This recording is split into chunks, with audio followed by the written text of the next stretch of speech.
This is for Sunday, November the 3rd.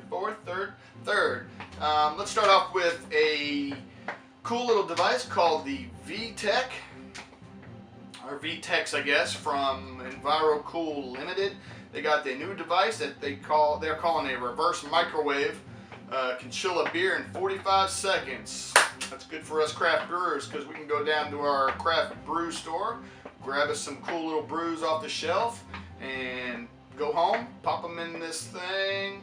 Yeah, you wouldn't necessarily call it a cooler, but a reverse microwave there, and chill it up. 45 seconds. Says the reverse microwave requires nearly 80% less energy than many standard drink chillers, so that's good. Yeah, so quick, good on the environment, nice. All right, this one from the Revolution Brewing Company. Their Fistmas, which is a Christmas beer that comes out every year. This year they're going to have they're actually going to be in cans this year, which is going to be good. That way no skunkiage effect or anything like that. It's a red ale brewed for the holiday season with specialty malts to achieve a beautiful deep red hue and the aromas of fresh baked bread, caramel, and stone fruits, steeped with ginger root and orange peel. Yeah, it's a good one. It's a holiday ale. Comes out for Christmas, and yeah, it'll be good in the can. All right, Alaskan Smoked Porter returns this year. That's good. We love our smoked porter, and Alaskans having theirs, so good. Pick that thing up. Also, Cigar City Brewing is starting to distribute it in Georgia now. Yeah, that ought to be good. I just picked up, where did I pick up the other day? I can't remember which one, but a beer from that last weekend down here in Florida. Pretty good stuff. Pick it up. Cigar City Brewing. Alright, this report says that some sporting venues may be in trouble for watering down their beer. What?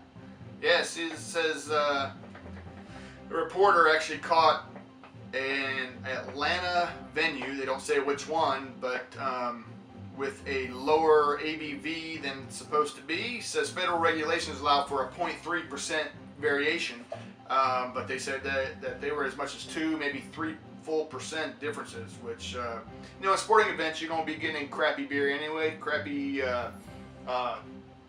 less tasting beers anyway, such as, you know, the Miller Lite, Bud Light, Coors Light type of beers. I mean, they do have, you know, the non-light ones, but you know, you don't get much taste as it is. Why water it down? I guess they're trying to spread the profit. You know, you water it down. You know, you can, I guess, make more out of the amount you have, right? So, whatever, all for the buck, but you know, really screwing us with the taste buds. You know what I'm saying? So, look out for that one. All right, this one says that Canadians are starting to get their mead on. That's right, Canadians. Meaderies are popping up all over Canada. You know, mead is a combination of honey, malt, hops, yeast, all that stuff. But mead is the sugar that is used to create it. I'm saying mead. Honey is the sugar that's used to create it, and yeah, it dates way back to the Viking days, and Canada's starting to put out a lot more of them. So I guess when we go up, I'm going to Buffalo and Niagara Falls, New York, up in February. So maybe we'll slide across the border and grab us some mead. Haven't had any. I'd love to get some. Haven't seen any around, you know, at least around my house. But got to get some mead. Nectar of the gods, so they say. All right, this one from Heineken. It says there's a Heineken F it commercial. I don't want to say the F word, but you know, it says the commercial shows the power of the beer. So they claim it can sway the suicidal from finishing off their life, all for a taste of the irresistible Heineken. Yeah, it says the commercial achieves all this with only 2 words. F it. So, whatever it says, has background music of John Lennon's Imagine. And we see a depressed guy prepare the noose and step on a box to end his life. When he looks down at his feet before he takes his final plunge, he sees the logo of Heineken on the box. There you go. The man now finds a reason to live. Heineken. I mean, that's pretty good beer, but I don't know if it's going to stop the depressed, but whatever. Alright, Beer Institute estimates that the domestic tax paid by beer brewers is up 1.7%. So, paying more taxes, maybe because you're drinking more beers, or is it because the taxes are going up? Either way, more taxes for the beer drinker. And Boston Beer Company reports 29% shipment growth in this last quarter, which is nice. Plans increasing pricing though, so that's not good. They're selling more. They're going to charge more. Whatever. I like Boston Lager, but and I like all the Sam Adams stuff. But come on, you sell more, you make more money. Bring the price down a little bit so people will want to buy it more. That's my opinion.